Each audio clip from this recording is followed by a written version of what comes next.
hafatra eo tongotrao.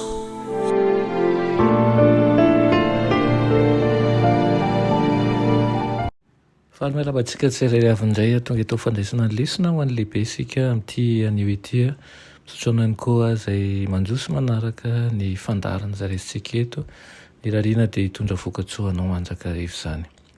Lohandirantsika ny amin'ny lesona anio dia vavakisika izay nay tsara indrisan-danitro mbola vempisoaranao zahay ny amin'ny fitahinao sy ny fitantananao anay misaotra ray ho izay mamboly zavatso amin'ny fiainanay ary ihany koa mitarika anay amin'ny lalana tsara. Miteza ianao hiasa ao am-ponay mandrakariva ka ny teninao izay raisinay anio any ho tombotsoanay hatrany aminaran'i Jesosy. Amen. Lohateny lesonantsika androany dia manao hoe mahatahiry tsy ambaratelo ve ianao. Fantaniana mipesaka amintsika tsirairay avy izany. Ny abokana izay resahana ao amin'ny Marka 10:7-10 ary manerana ny testamenta taloha dia tsy manondro fotsiny ny aretina izay fantatra amin'izao andro izao hoe maladie de Hansen. Mety kokoa angamba ny andikan'ny fiantson'ny baiboly izany amin'ny hoe areti-koditra mampanahy. Ary tafiditra atao anatin'izany ireo olana hafa izay mahakasika ny hoditra ihany koa.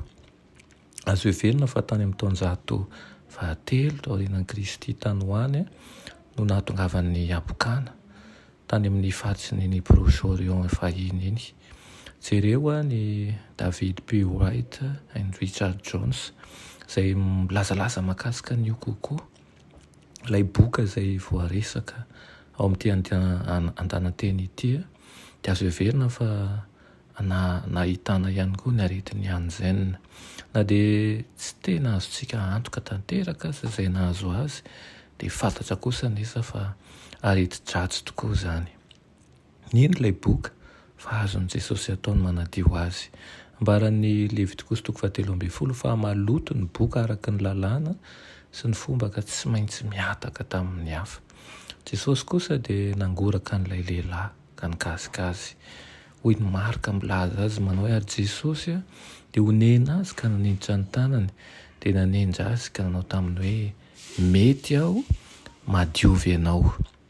Ho naloto mandra-paharivan'ny andro Jesosy noho ny nanaovany an'izany ary ihany koa ho nasaina n'andro mba hadio indray araka ny fomba.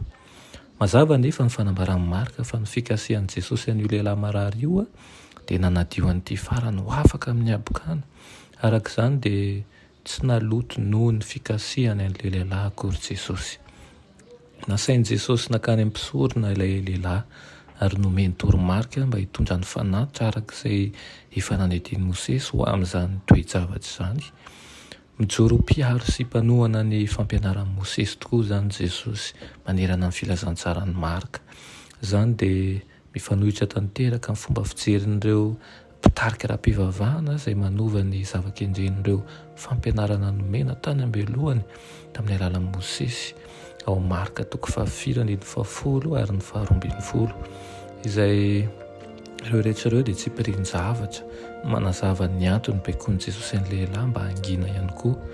Raha milazalaza nanasitranan'i Jesosy azy izy dia misy fiantraikany mihitsy eo amin'ny fanapahan-kevitry ny mpisorona izany noho izy ireo manana hevitra-dratsy mibahana mialoha mba mahakasika an'i Jesosy.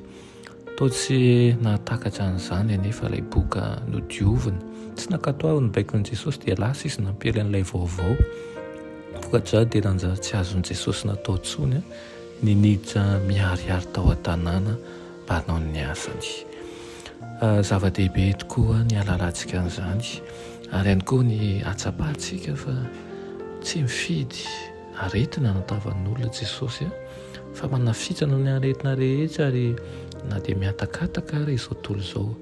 Jesosy kosa dia tonga hamonjy ny very ary hanantona antsika izay feno fahotana mba ho dioviny. Amen. Renay tsara indrisan-danitro mbola misaotra anao izahay amin'izany teninao izany. Misaotra ny amin'ny fitiavanao, misaotra ihany koa ny fiasanao ny fiarahamonina misy anay no mangataka aminao izahay mba hanana fotony sy mangoraka ny hafa ihany koa ka izahay anay hitondra ny hafa eo an-tongotrao. Aminaran'i Jesosy. Amen.